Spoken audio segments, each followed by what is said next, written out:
Abra sua Bíblia comigo, por gentileza. Evangelho de Cristo, conforme o registro de Lucas. Enquanto você abre o texto, quero parabenizar o Adson pela linda galeria. Esse auditório ficou ainda mais bonito, mais amplo, para receber mais pessoas. Louvado seja Deus. Lucas, capítulo 9.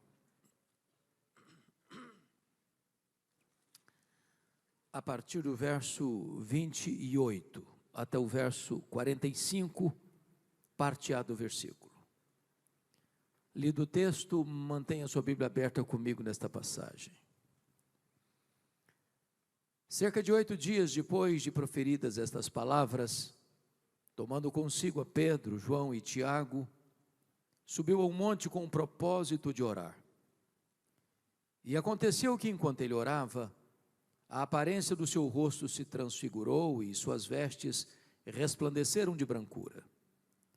Eis que 2 varões falavam com ele, Moisés e Elias, os quais apareceram em glória e falavam da sua partida, que ele estava para cumprir em Jerusalém. Pedro e seus companheiros achavam-se primidos de sono, mas conservando-se acordados, viram a sua glória e os 2 varões que com ele estavam. Ao se retirarem estes de Jesus, disse-lhe Pedro: Mestre, bom é estarmos aqui. Então façamos 3 tendas, uma será tua, outra de Moisés e outra de Elias, não sabendo, porém, o que dizia.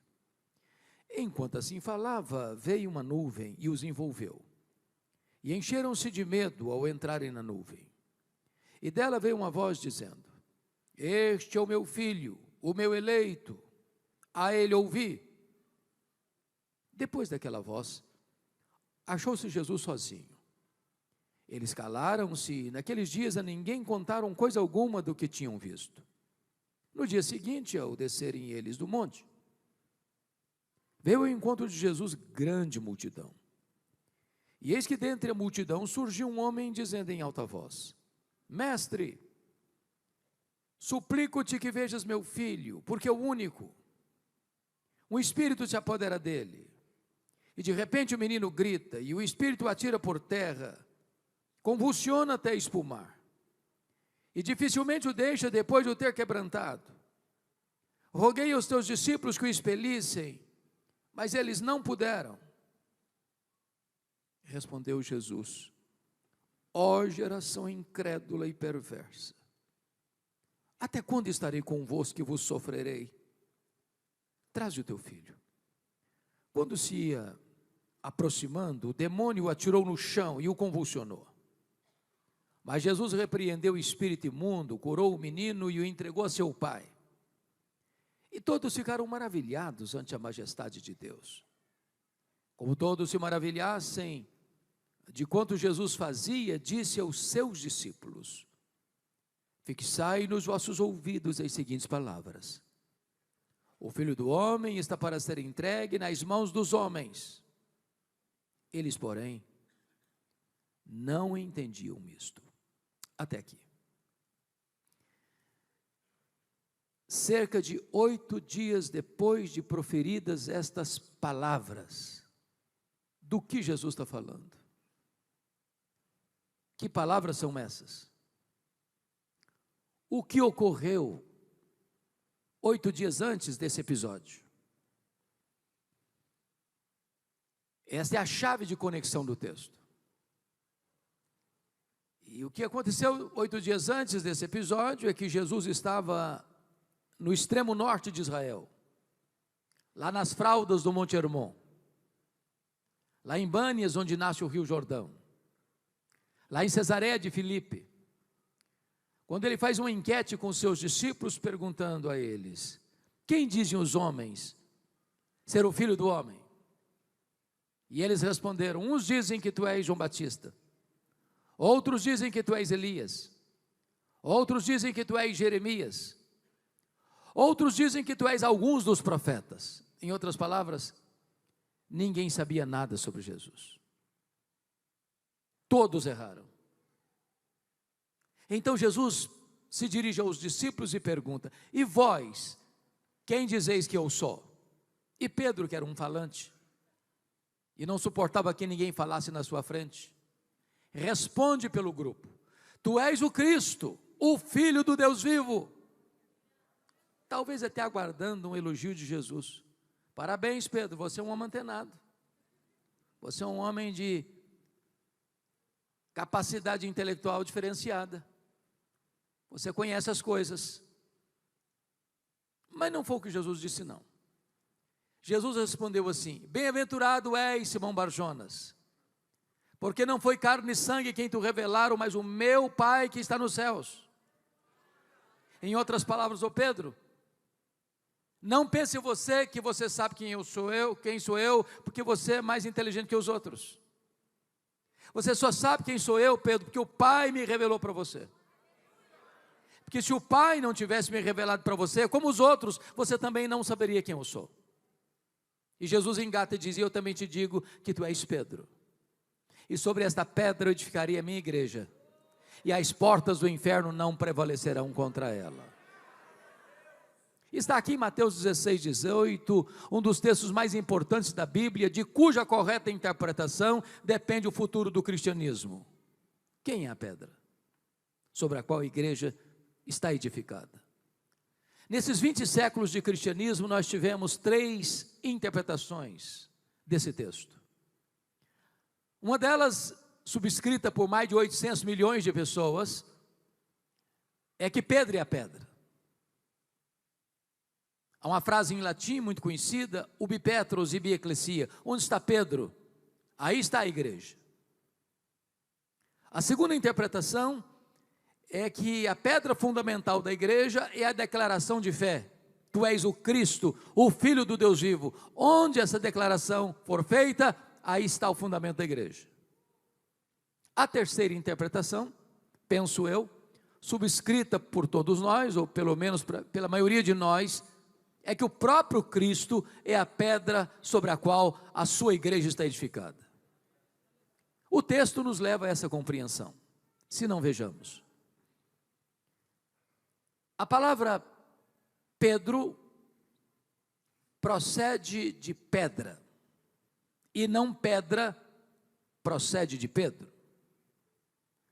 Na língua grega, a palavra Pedro é Petros, e Petros é um fragmento de pedra. A palavra pedra é a palavra Petra, e Petra é uma rocha inabalável. Metáfora só usada para Deus em toda a Bíblia. Então o que Jesus estaria dizendo é o seguinte: eu também te digo que tu és um fragmento de pedra, mas sobre esta rocha que sou eu edificarei a minha igreja. O pronome demonstrativo também nos ajuda a entender, porque tanto no grego, quanto no inglês, quanto no português, há uma diferença entre esta e essa. Eu estou com a minha Bíblia, eu digo esta Bíblia. Se eu me afasto do púlpito, eu digo essa Bíblia. Se Jesus tivesse a intenção de dizer que Pedro era pedra, teria dito assim: eu também te digo que tu és Petros, e sobre essa pedra eu edificarei minha igreja. Mas não foi o que ele disse. Eu também te digo que tu és fragmento de pedra, mas sobre esta pedra, sobre esta rocha, eu edificarei a minha igreja. De tal maneira que Jesus é o fundamento da igreja. Paulo diz: ninguém pode lançar outro fundamento além daquele que já foi posto, qual é Cristo Jesus. Segundo, Jesus é o dono da igreja. Eu edificarei a minha igreja. A igreja não é sua, a igreja não é minha, a igreja não é nossa, a igreja tem dono, e o dono da igreja tem marca de cravo em suas mãos. Terceiro, Jesus é o edificador da igreja. Ele diz: eu edificarei a minha igreja. Quem edifica a igreja não é você, nem eu, nem nós. Quem edifica a igreja é o próprio Senhor Jesus. Nós poderíamos usar todos os nossos recursos, nosso conhecimento, nossa metodologia, e nós não produziríamos sequer um convertido. O apóstolo Paulo entendeu isso quando disse: eu plantei, Apolo regou, mas o crescimento vem de Deus. De tal maneira que nem o que planta, nem o que rega é coisa nenhuma, mas Deus que dá o crescimento. Quarto, Jesus é o protetor da igreja, e as portas do inferno não prevalecerão contra ela. A igreja de Cristo é indestrutível. Nem os homens, nem os demônios podem destruir a igreja, porque aquele que a comprou com seu sangue é o seu próprio protetor. Então Jesus clareia para os seus discípulos que Ele é o fundamento da igreja, Ele é o dono da igreja, Ele é o edificador da igreja, Ele é o protetor da igreja. Deixado isso claro, diz Mateus 16, que Jesus passa uma nova fase do seu discipulado, a um novo estágio do seu ensino, e aborda com os seus discípulos um assunto que jamais tinha tratado com eles. Revela a eles que era necessário que ele subisse para Jerusalém, fosse entregue nas mãos dos principais sacerdotes e escribas, para ser crucificado, para ressuscitar ao terceiro dia. Quando Pedro escuta essa conversa, ele que acabara de declarar que Jesus era o Cristo, Filho do Deus vivo, diz a Bíblia que chama Jesus à parte. Vem cá, Jesus, vem cá um pouquinho, vem cá um pouquinho, vem cá um pouquinho. E passa a repreender Jesus. Tem compaixão de ti mesmo.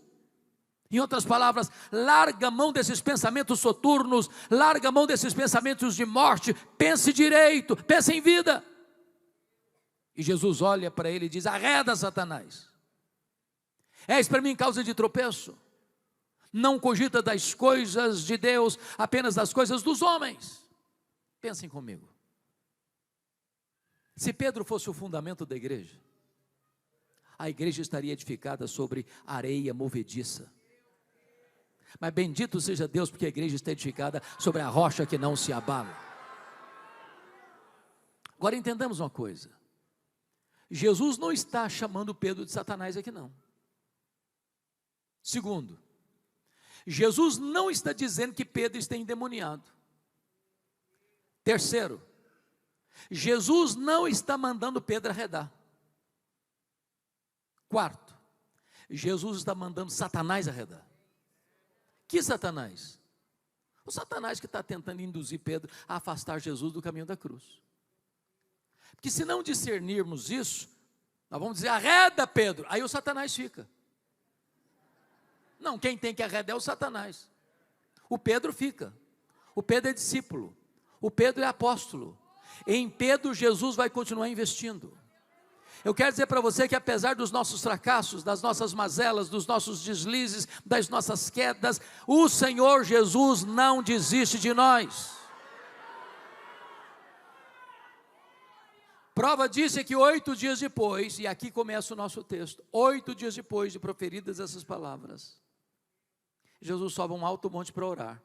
E quem que ele leva? Pedro, Tiago e João.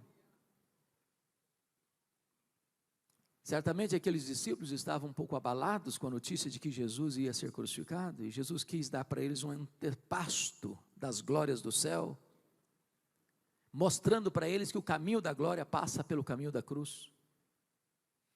E a partir de agora eu quero olhar para esse texto em 3 ângulos. Primeiro ângulo, olhando a espiritualidade de Pedro, Tiago e João, os discípulos que sobem com Jesus para o monte. O segundo ângulo do texto, os 9 discípulos que ficaram no sopé do monte, chamaríamos de vale. E o terceiro aspecto do texto é a espiritualidade do próprio Jesus. Então eu vou chamar a espiritualidade de Pedro, Tiago e João, que sobem com Jesus, veem milagres extraordinários, mas não obstante isso, estão desprovidos de entendimento espiritual. Eu vou chamar de espiritualidade do monte, do êxtase sem entendimento.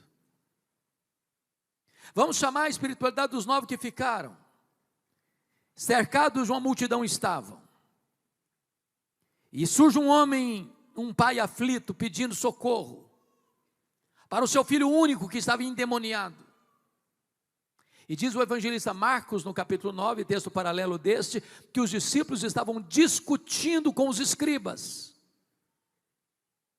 E quando o pai apresenta o filho para eles, eles não puderam libertar o menino. Vou chamar essa espiritualidade da espiritualidade do vale, da discussão sem poder. E vamos olhar em terceiro lugar, o terceiro ângulo, a espiritualidade de Jesus, que pode ser resumida em 3 palavras: oração, obediência e poder. É sobre esses 3 assuntos que nós vamos tratar a partir de agora. Então vamos dar uma olhadinha na espiritualidade do monte, do êxtase sem entendimento. Notem comigo que Jesus sobe esse monte para orar, e ele ora, e Pedro, Tiago e João dormem. O que dá prazer em Jesus dá cansaço neles. O que é o deleite de Jesus dá sono neles. Nesse monte, 4 milagres extraordinários acontecem. Primeiro milagre: Jesus é transfigurado na presença deles. O rosto de Jesus brilha como o sol, as vestes de Jesus brilham como a luz. Segundo milagre: Moisés e Elias, representantes da lei e dos profetas, respectivamente, aparecem em glória, conversando com Jesus, conforme o verso 31, sobre a sua partida para Jerusalém. A pauta daquela reunião de Moisés e Elias com Jesus é sobre a sua partida para Jerusalém. A palavra partida aí no grego é a palavra êxodos, de onde vem a nossa palavra portuguesa êxodo. O que é o êxodo? A libertação de Israel da escravidão do Egito. Qual foi o ponto central da libertação? A Páscoa, quando um cordeiro foi imolado, o sangue foi vertido e aplicado no batente das portas. O que Moisés e Elias estão conversando com Jesus é sobre a sua morte na cruz. Assim como o êxodo foi a libertação de Israel da escravidão do Egito, a morte de Cristo na cruz é o nosso êxodo. Lá ele rompeu as nossas cadeias, lá ele quebrou os nossos grilhões, lá ele nos tornou verdadeiramente livres.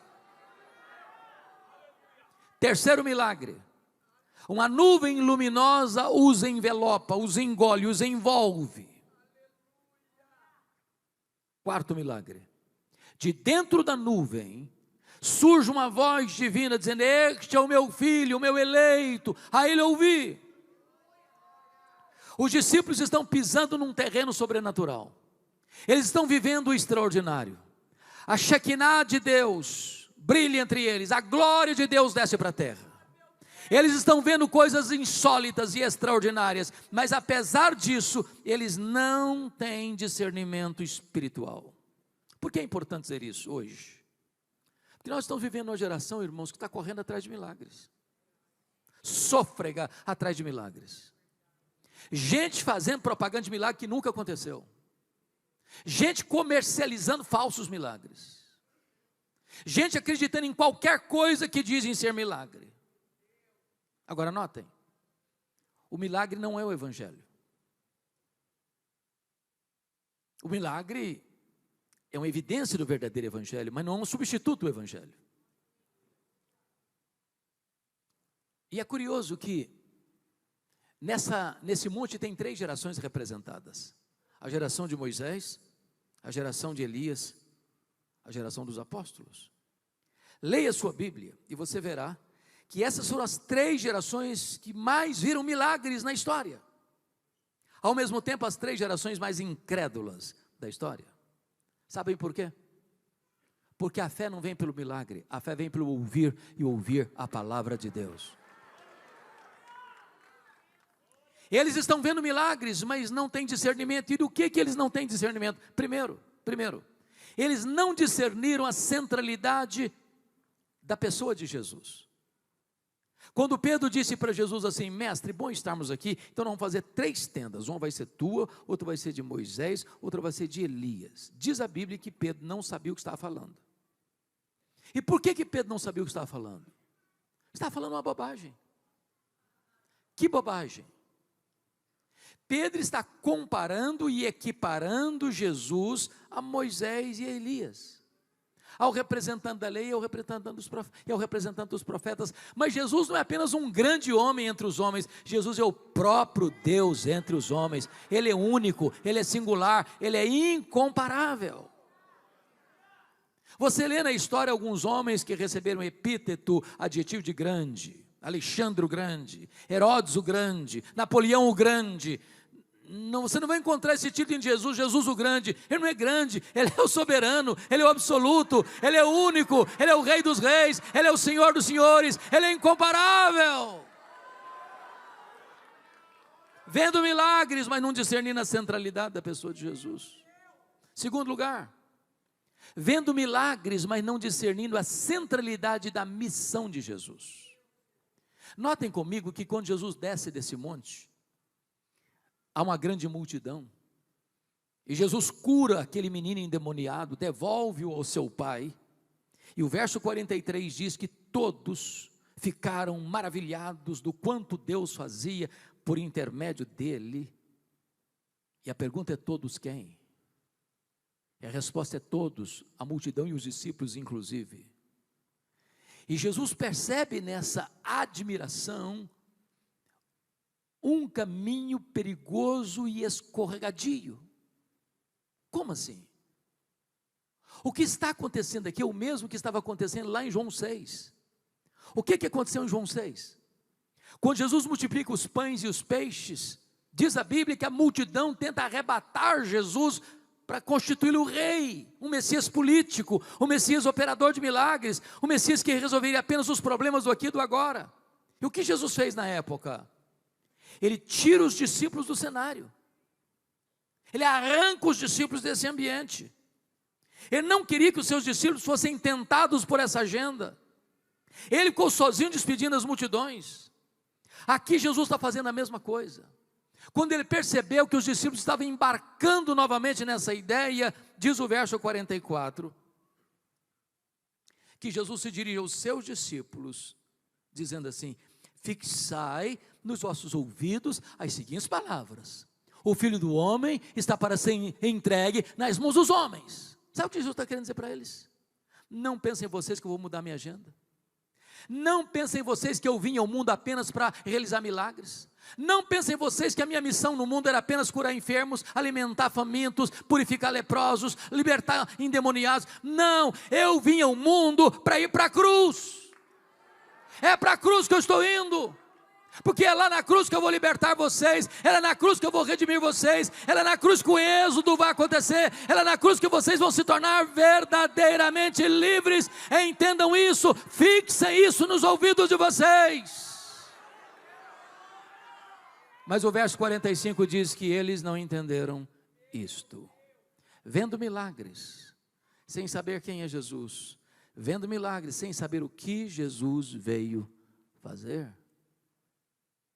Terceiro lugar, eles estão vendo milagres, mas eles não discernem a centralidade da missão deles. Quando Pedro disse assim: mestre, bom estarmos aqui, vamos fazer o seguinte, vamos fazer 3 tendas. O Pedro sempre achava que ele estava no controle da situação, mesmo sem saber o que está falando. Vamos fazer 3 tendas. Aliás, nem nós precisamos de tendas não, o importante é estar aqui. Aqui está bom demais, aqui tem ar rarefeito, aqui tem Shekinah, aqui tem glória, aqui não tem gemido, aqui não tem sofrimento, aqui não tem doente, aqui não tem endemoniado, aqui está tudo em paz. Vão ficar aqui mesmo, não vão descer não, Jesus, aqui é o melhor lugar para a gente ficar. O monte é lugar de recarregar as baterias, mas o nosso ministério é exercido lá no vale. É lá que tem gente sangrando, é lá que tem gente endemoniada, é lá que tem gente sofrendo, é lá que tem gente doente, é lá que tem gente precisando de cura, é lá que tem precisando de libertação, é lá que tem gente precisando de salvação, é lá que nós vamos exercer o nosso ministério. Espiritualidade do monte, êxtase sem entendimento. Vamos ao segundo grupo, espiritualidade do vale. Discussão sem poder. É muito curioso, meus irmãos, que os discípulos que ficaram no sopé do monte não oraram, não jejuaram, não desenvolveram a fé, não fizeram a obra. E Marcos 9 nos informa que os escribas estão discutindo com eles. Eu estou aqui numa escola teológica, eu estou diante de alunos que estudam teologia. E é óbvio que num seminário você dá importância e muito valor à matéria da apologética. Há espaço e campo para defendermos a nossa fé. Agora preste atenção num grande risco. O risco de discutir a obra, em vez de fazer a obra. O risco de perder o foco. Eu fico imaginando, pastor Adson, que boa parte da igreja evangélica brasileira gasta mais tempo discutindo a obra do que fazendo a obra. Reunimos-nos domingo após domingo, semana após semana, e estudamos, e discutimos, e rediscutimos, e tornamos a discutir, e repisamos os mesmos assuntos, e tratamos as mesmas coisas, e voltamos a discutir, marcamos um congresso, marcamos uma conferência, e viajamos distantes, quilômetros, atravessamos o Atlântico, para ir a uma conferência, para discutir a obra, e para rediscutir a obra, e para tratar de novos métodos da obra, e nós estamos discutindo a obra, e tornando a discutir as obras, e até mesmo com os inimigos da obra, em vez de fazermos a obra.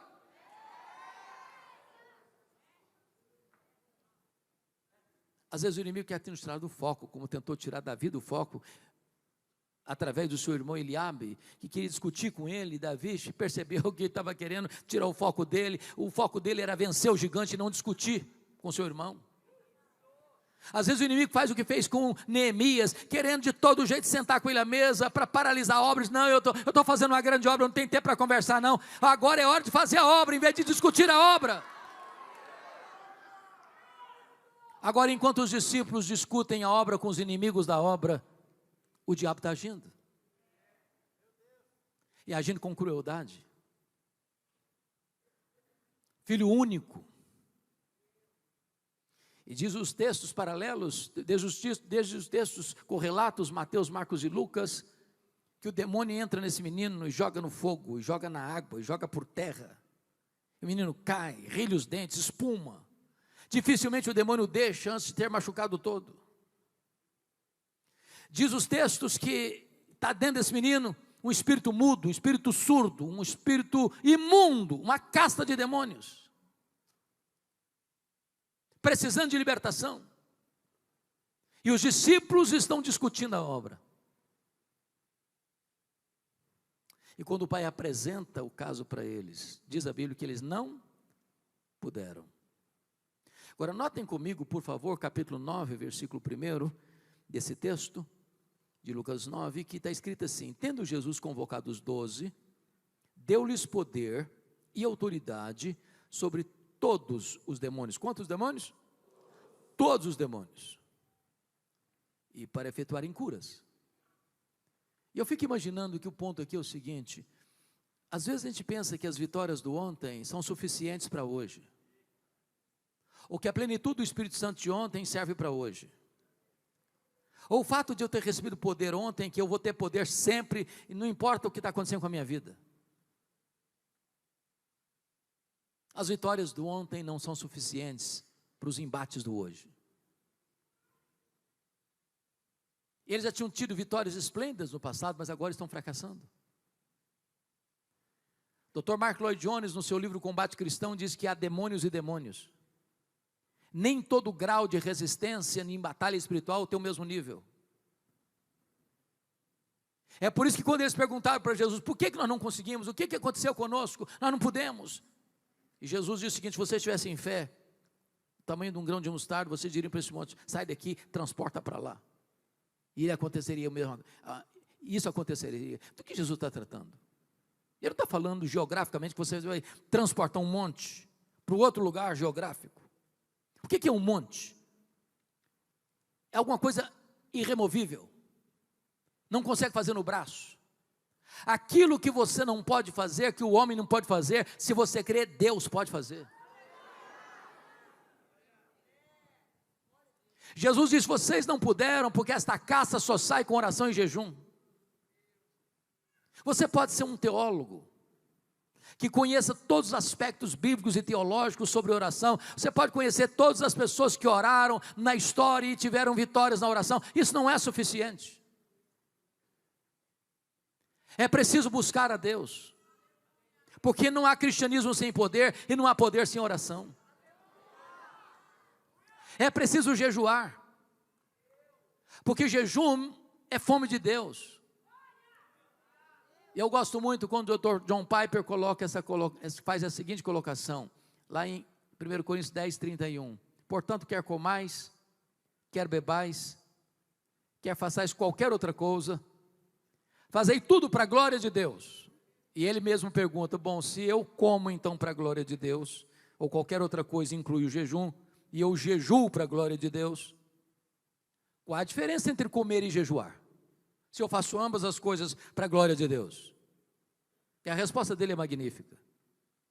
Ele diz assim, quando você come, você se alimenta do símbolo do pão do céu. O pão da terra é símbolo do pão do céu.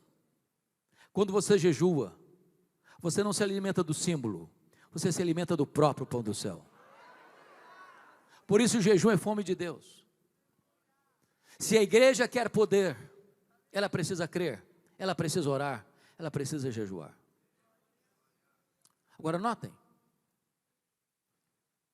é que o diabo está agindo na vida de um menino. De um menino.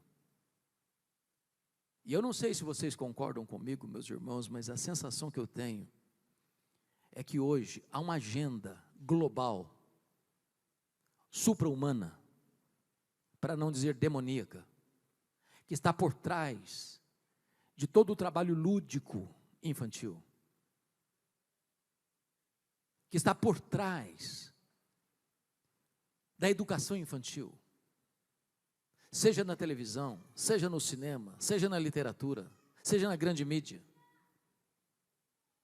Há poucos dias, pastor Adson, eu fiquei chocado quando li que aqui no Brasil, no interior do Brasil, um diretor de uma escola identificou um livro que foi enviado para a escola como material didático para a escola, uma história macabra.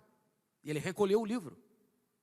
E o livro contava a história de um homem, de um pai, que propõe casamento com a filha. Com a proposta de a filha aceitando casar-se com ele, o pai, que eles escravizariam a esposa, a mãe. E o pai, sentindo-se rejeitado na proposta, a filha rejeita a proposta do pai, o pai persegue a filha. O pai, sentindo-se rejeitado, resolve dar a filha para outro homem, a filha inconformada, comete suicídio. E eu pergunto a vocês, que pedagogia tem isso? Que propósito tem isso? O que está por trás disso? Qual a intenção de uma literatura dessa? Como é que se envia para uma escola uma história macabra dessa como recurso pedagógico? A não ser que se quer confundir a mente das crianças, destruir os valores da família, arruinar com os alicerces da nação. Quando esse pai chega para Jesus, Jesus pergunta para ele assim, desde quando acontece isso com esse rapaz? Qual foi a resposta do pai? Desde a sua infância. E a palavra grega lá, infância, é brefos. E brefos descreve desde a vida intrauterina até a primeira infância. Já pensou o que é um bebê esquisito? Você já imaginou esse menino brincando com os coleguinhas, e de repente o demônio entra nele, ele sai correndo e pula no fogo? Ele está brincando e ele sai correndo e pula na água. O demônio joga no chão e se machuca todo. Você já imaginou o transtorno emocional dessa família? A angústia desse pai?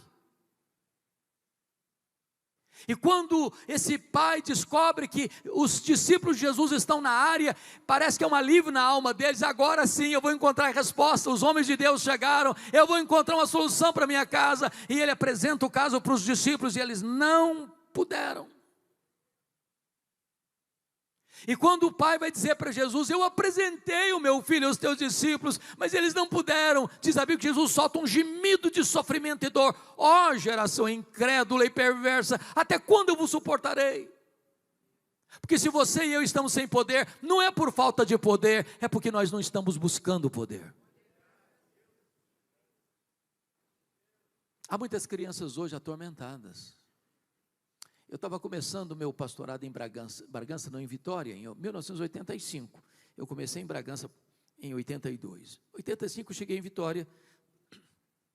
Uma mulher da classe média alta foi convertida a Cristo. E eu tive o privilégio de batizá-la, de discipulá-la. E essa mulher tinha uma criança de 3 anos, uma menina. E um dia ela está caminhando pelas ruas de Vitória, com a criança de 3 anos no colo, cantarolando um cântico espiritual. De repente, a menina desfigura o rosto no colo da mãe e começa a falar blasfêmias pesadíssimas contra o nome de Jesus. A mãe tomou um susto, pensou que se tratava de um surto psicótico. Dali mesmo foi para um psiquiatra. Examinaram a menina, não detectaram nada. Levou para outros médicos, examinaram, fizeram vários exames, não detectaram nada. E a mãe me liga aflita e diz: pastor, eu preciso de ajuda. Eu disse: traz a sua filha aqui. E a mãe chegou, eu estou no meu gabinete pastoral, assentado do lado de cada mesa. A mãe se assentou do lado de lá da mesa, com a criança no colo, e eu conversando com a mãe, e a menina me olhando com um olhar pesado. Quando eu comecei a falar do poder do nome de Jesus, o demônio entrou nessa menina. E ela pulou do colo da mãe e serpenteava como uma cobra no carpete do escritório, falando blasfêmias. Eu clamei pelo nome de Jesus. O Senhor a libertou. E eu perguntei: mamãe, me conta um pouco da história dessa criança. E ela me disse: o meu marido estava fortemente envolvido com feitiçaria. E quando eu estava grávida, ele dedicou essa criança aos espíritos, aos demônios. E eu fico imaginando quantas crianças hoje vivem o drama de uma ação maligna. E as pessoas aflitas, buscando resposta na igreja, nos discípulos de Jesus. E quantas vezes estamos desprovidos de poder. Porque em vez de estarmos fazendo a obra, nós estamos discutindo a obra. Em vez de estarmos nos dedicando à oração e jejum e desenvolvendo uma fé genuína naquele que é o Todo-Poderoso Deus, nós estamos gastando tempo discutindo a obra com os inimigos da obra. Espiritualidade do vale. Discussão sem poder. Mas eu gostaria de olhar agora, finalmente, o modelo que nós temos em Jesus. E aquilo que nós temos em Cristo Jesus como exemplo, partem ou podem ser observados em 3 aspectos. Primeiro, oração. Jesus subiu esse monte para orar. E ele orou. E porque ele orou, diz a Bíblia, o rosto dele resplandeceu. Porque ele orou, as vestes dele resplandeceram de brancura. Porque ele orou, a Shekinah de Deus desceu. Porque ele orou, a glória de Deus se manifestou. Se nós quisermos ver a glória de Deus se manifestando, nós precisamos orar. Segundo, porque Jesus orou, o Pai o preparou antecipadamente para enfrentar a cruz. A conversa de Moisés e Elias no verso 31 é sobre a morte, é sobre a cruz, é sobre a partida, é sobre o êxodo. E o que o Pai está mostrando para o filho é o seguinte: olha, o caminho da glória passa pela cruz, mas o fruto da cruz é a glória. Quando você ora, Deus prepara você antecipadamente para enfrentar os grandes desafios da vida. Terceiro, porque Jesus orou, o Pai o defendeu. Eu fico imaginando a história de Jesus com Pedro, porque há 8 dias o Pedro cometeu uma gafe terrível, repreendendo Jesus. E Jesus o repreendeu firmemente. 8 dias depois, o Pedro comete outra gafe, comparando Jesus com Moisés e Elias. Acho que Jesus podia ter dito assim para ele: ô Pedro, outra vez, Pedrão, você não está entendendo nada, de novo. Não, Jesus não se defendeu não, Jesus orou. E porque Jesus orou, o Pai o defendeu, envolvendo-os numa nuvem. E falando de dentro da nuvem: este é o meu filho, este é o meu eleito, a ele ouvi. E quando eles abrem os olhos, não tem mais Moisés, não tem mais Elias, é só Jesus, é só Jesus, é só Jesus. Você não tem que se defender, você tem que orar. Porque quando você ora, Deus defende você. Quando você cuida da sua piedade, Deus cuida da sua reputação. Segundo lugar, nós aprendemos com Jesus o caminho da obediência. Porque se a pauta da conversa de Moisés e Elias com Jesus foi sobre a sua partida, foi sobre a sua morte, a pergunta é: que grau de compromisso Jesus demonstra ao descer do monte com essa agenda? Em primeiro lugar, versículo 44, ele diz para os discípulos, e eu gosto demais dessa expressão: fixai nos vossos ouvidos as seguintes palavras, preste atenção, ligue as antenas, não percam a palavra. Eu estou indo para a cruz, é para isso que eu desci do céu. Essa agenda não foi feita na terra, foi feita no céu, não foi feita no tempo, foi feita na eternidade, não foi feita por homens, foi feita pelo Pai. E é para lá que eu estou indo. Não tentem me desviar do caminho, eu estou indo para a cruz. Obediência. Notem comigo o verso 51, por gentileza. Está escrito assim: aconteceu que, ao completarem-se os dias em que devia ser assunto ao céu, manifestou no semblante a intrépida resolução de ir para Jerusalém. Está na cara, está no rosto, todo mundo pode ver, ele está indo para Jerusalém mesmo, ele está indo para a cruz como um rei caminha para a sua coroação. Mas ele não demonstrou uma convicção frouxa, um compromisso lânguido, ele não demonstrou medo, covardia, não, demonstrou na sua fisionomia uma intrépida, uma corajosa resolução de ir para Jerusalém. Eu quero dizer para você que Jesus foi para a cruz por você corajosamente, determinadamente, decisivamente, voluntariamente. A Bíblia diz que ele não levou em conta a ignomínia da cruz, pela alegria que lhe estava proposta, a alegria de amar você, de morrer por você e de dar a você a vida eterna.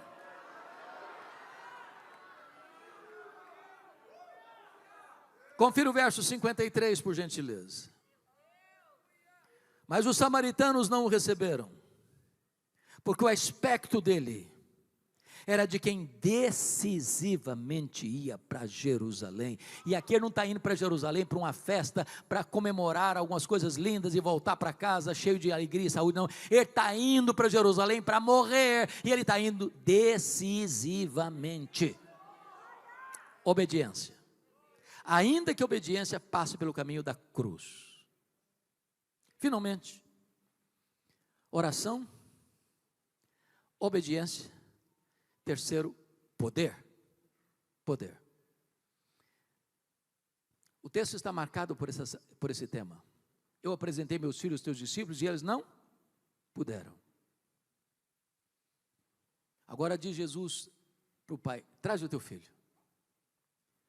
Quando o pai estava levando o filho, o demônio entrou no menino e o jogou por terra. E diz Marcos, e só Marcos relata isso no capítulo 9, texto paralelo deste, que Jesus diz para aqueles demônios, aquela caça de demônios: sai desse menino e nunca mais voltes a ele. Vocês bem sabem que uma pessoa endemoniada pode ser liberta, e se ela não se arrepende e crê em Jesus, os demônios podem voltar, e a situação fica pior ainda. Mas a ordem é peremptória e categórica: sai e nunca mais voltes. Autoridade e poder. A voz de Jesus é poderosa. Quando ele fala, o sol para. Quando ele fala, as estrelas aparecem. Quando ele fala, o mar se acalma. Quando ele fala, o vento cessa. Quando Ele fala, uma mula profetiza. Quando Ele fala, os anjos saem em retirada para atender a sua voz. Quando Ele fala, os demônios têm que bater em retirada. Quando Ele fala, tudo acontece, porque a sua voz é poderosa. Louvado seja o seu nome.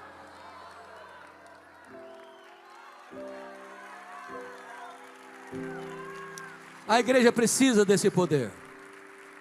Eu preciso desse poder. Você precisa desse poder. E eu quero concluir compartilhando com vocês uma experiência que tive há alguns anos em Recife, estado de Pernambuco. Pastorados, eu fui convidado para pregar num culto de formatura do Seminário Presbiteriano de Recife. E depois do culto, um dos formandos me procurou para me contar uma experiência que tivera naquele ano. Uma das nossas mais belas e maiores igrejas presbiterianas do Brasil convidou aquele seminarista para uma série de conferências de sexta, sábado e domingo. Vocês sabem que não é comum uma igreja grande convidar um seminarista como pregador de uma ocasião especial. Até porque eu costumo brincar que todo seminarista do último ano tem uma leve sensação de que é um forte concorrente com Charles Haddon Spurgeon. E ele, sentindo-se tão honrado, botou o melhor terno na mala, os melhores sermões e partiu para aquela cidade, uma das mais belas capitais do Brasil. O pastor o hospedou na sua casa, era amigo dele. Só que ele não contava com o imprevisto.